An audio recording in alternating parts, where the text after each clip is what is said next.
एक नाशिक न्यूज, प्रेक्षकांचा विश्वास आणि निष्पक्ष पत्रकारितेची ओळख।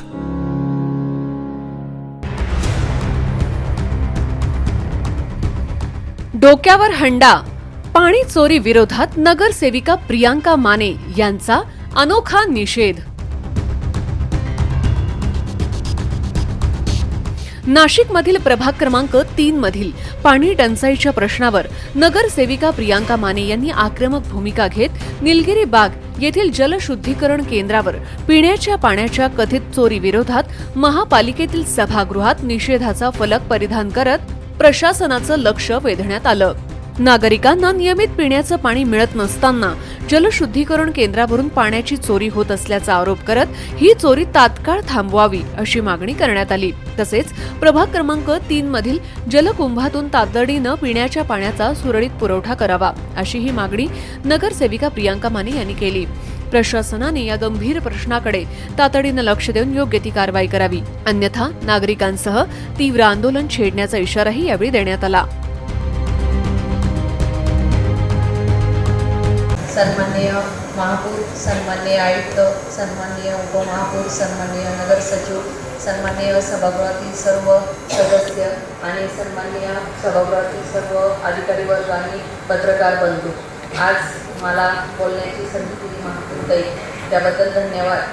सगळ्यात पहिलं आमचं पाण्याचा प्रश्न आहे मोठा खूपताई, की आमच्या गेल्या 3 वर्षापासून मी प्रभाग क्रमांक 3 मध्ये आयुक्त मॅडम असतील, आयुक्त मॅडमला पण आम्ही पत्र वगैरे दिले पाण्याचे, की 3 वर्षापासून पाण्याचा पाठपुरावा करत आहे। प्रभाग 3 मध्ये अक्षरशः अशी परिस्थिती आहे की आज या प्रभाग 3 मध्ये लोकांना प्यायचं पाणी सुद्धा येत नाही आणि गेल्या 3 वर्षापासून मी पाठपुरावा करत आहे, त्याच्यावर काही अजून पाण्याचं झालेलं नाहीये।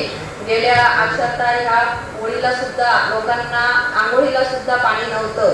अक्षरशः आमच्या प्रभाग 3 मधील लोक सगळे ज्या वयस्कर असतील त्या आज ज्या 60 ते 70 वर्षाच्या ज्या आजी असतील त्या पाण्यासाठी पहाटे 4 वाजता हातामध्ये हंडा घेऊन पाण्यासाठी वणवण करत असतात आणि खरोखरच त्यांचं त्या महिलेचे अश्रू प्रशासनाला दिसत नाही की प्रशासनाने काहीतरी कारवाई करायला पाहिजे।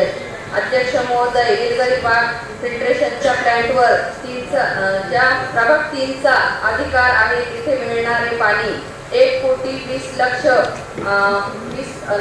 लिटर पाणी हे पाणी प्रभाग क्रमांक द्वारकेला सोडतात, त्या द्वारकेला वळवतात आणि तिकडे दिवसातून द्वारकेला 2दा पाणी आहे आणि आमच्या प्रभाग क्रमांक 3 मध्ये एकदा सुद्धा पाणी येईल तर ते प्यायचं सुद्धा पाणी मिळत नाही। माझा विरोध नाही द्वारकेला पाणी सोडण्याचा आणि मी विरोधी करणार नाही की पाणी द्वारकेला तुम्ही सोडा, 4 वेळेस सोडा दिवसातून, मला त्याच्याबद्दल काही विरोध नाही द्वारकेबद्दल, पण आमच्या प्रभाग 3 मध्ये पाण्याचं फिल्ट्रेशन असून आमच्या प्रभाग 3 मध्ये आमच्या नागरिकांना का वणवण करावं लागते आणि पाण्यासाठी का भांडावं लागतं। आणि काल मी पहाटे 4 वाजता उठून फिल्ट्रेशनवर लिलगिरी बागमध्ये जलशुद्धीकरण आहे आणि तिथं गेली मी अक्षरशः अधिकाऱ्यांना फोन केले, बाबू साहेब तिथं आले आणि त्यांनी तिथं पाणी आम्ही द्वारकेचं बंद केलं आणि तिथं पाणी बंद केल्यानंतर आम्हाला प्यायचं पाणी आलं आणि तिथं नागरिकांचे जेव्हा आम्हाला फोन आले की ताई आज पाणी आलं, चांगलं आलं, निदान प्यायचं पाणी तरी कमीत कमी मिळालं। म्हणजे आज तुम्ही द्वारकेला ते पाणी सोडतात त्याच्याऐवजी मला विरोध नाही द्वारकेला पाणी सोडायचा, पण तुम्ही आमच्या प्रभाग क्रमांक 3 मध्ये पाणी द्या आणि जे पाणी तिकडं जातात त्या द्वारकेला 2 टाइम सोडतात ते पाणी आम्हाला 1 टाइम का होईना तुम्ही द्या, कारण की एरिया वाढलेला आहे। गेल्या 5 वर्षामध्ये तिथं ज्या लाईन असतात त्या खूप जुन्या झालेल्या आहेत, काही प्रभागामध्ये त्या लाईन बदललेल्या नाही। त्या लाईनचं जे पत्र मी दिलेलं आहे अधिकाऱ्यांना आणि आज पालिकेवर आज प्रभाग क्रमांक 3 मध्ये गेल्या 3 वर्षापासून पाठपुरावा करत आहे। आमच्या गेल्या प्रभाग क्रमांक 3 मध्ये पाण्याचं फिल्ट्रेशन आहे, जलशुद्धीकरण केले गरीब बाग येथे आहे आणि आज आमच्या हक्काचं जे पाणी आहे आज ते दुसऱ्या प्रभागामध्ये द्वारका असेल तिथं चोरल्या गेल्या आहे असा माझा हा आरोप आहे। आणि आज माझ्या प्रभाग क्रमांक 3 मधील ज्या माता भगिनी आहे आज त्यांच्यासाठी मी नगरसेवक नाही आज एक त्यांच्यासाठी इथं उभी घेऊन राहिलेली आहे पाण्याचा प्रश्न.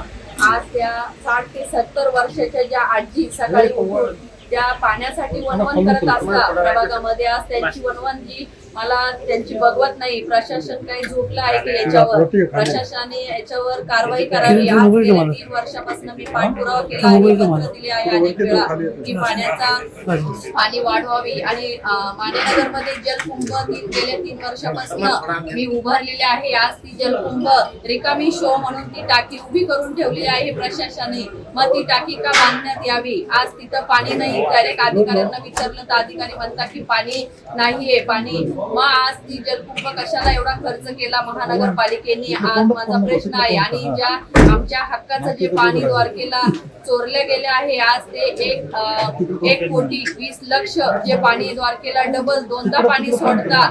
आज तिथले धारणकर साहेब असेल, आज माझा निषेध आहे.